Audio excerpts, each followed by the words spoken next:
feel like, I mean, I know TV has been getting bolder in its choices over the years, and this show kind of like exemplifies a lot of bold choices for a broad audience, and in particular African American audience, when you're dealing with homosexuality, you're dealing with music, you're dealing with family legacies, all things that we don't really have that big conversations about often. You know, how much of a role do you think this show is going to play in starting new conversations? I mean, I think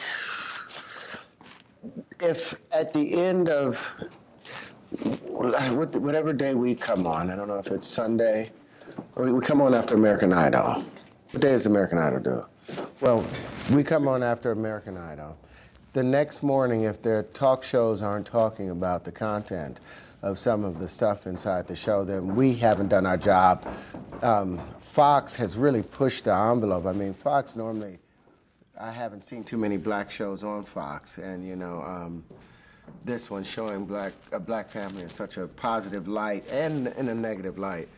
But we push the boundaries with our views, because I think my character is like Archie Bunker in a way, and it's become politically correct to always talk about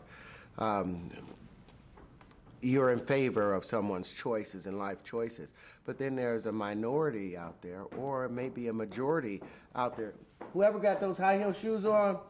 86 the high heel shoes. Oh, that's upstairs. Because it's just a waste of time talking. There's a group of individuals out there, and we don't know whether they're minorities or whether they are a majority of the people in America, and not to mention the world, who has mixed feelings about homosexuality and the morality of it, and whether it's something that should be applauded or whether it's something that should be fought, you know, that's going to change the entire course of human history. So I love the fact that my character is speaking for that unspoken group, you know, in his views about it, and he's unabashed in how he feels about it, and it would be nice to spark up conversation concerning some of those things. Do you think it's a different conversation dealing with that in the black community than it is in the majority?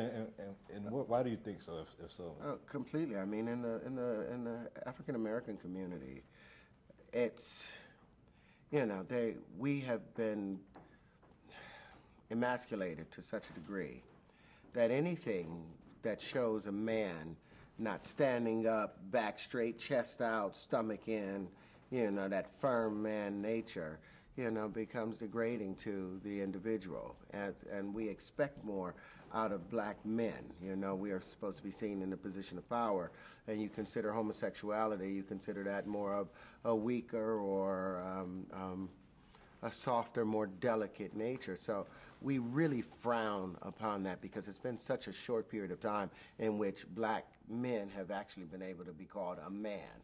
We were a boy, you know, up until pretty much near the 70s, you know, and there's still some places we still call boy. So when anyone that doesn't want to fit the full description that society has placed on what a man is, you know, they get shut down, and we do that in a big way within the black community. I feel sorry for anyone who takes that homosexual choice in their life within the black community, because, you know, you are on your own for the most part. Now there's a larger group speaking up, but, you know, that's a lonely road.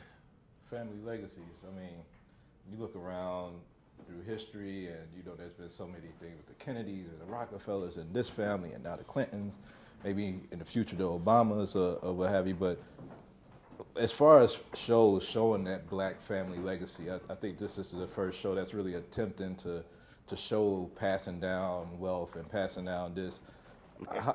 Do you think that's an important thing for us to grasp and try to start planning for?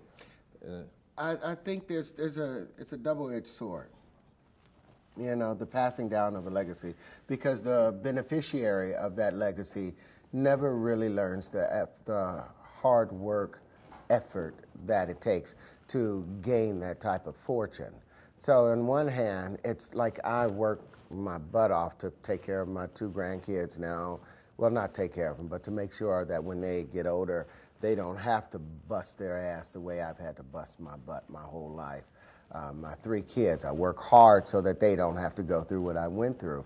But somehow I think going through what I went through gave me the strength and the fortitude to go on and accomplish as many things that I've attempted to accomplish thus far, and to continue looking for new challenges. But it's nice for you to, like King Solomon said, a man should see some good for all his hard work, and for us to be able to gain some wealth and learn how to manage it and to maintain it and to disperse it according to need, you know, not according to want. I think that's something that the Kennedys and some of these other families may have learned to do and pass down to their children, so they can appreciate and be able to have the wealth and pass that on to the next generation and the next generation. I think we need to learn that, but it's nice to see a black family with those kind of opportunities, a black billionaire family, you know, but it's a lot of hardships that come with being a billionaire. Yeah, well, great show, man. I've just seen one episode, but I'm like glued and waiting for Fox to launch this so I could just binge watch all of this show and fall in love with it. I know it's going to change the game for TV and for conversations coming up in the future. I mean, it gets better. You saw the edited version of what we're doing. I hope Fox allows us to stay on the air. Wow. Because the stuff is crazy. Wow. Bravo, brother. Thank you, man. Thank you.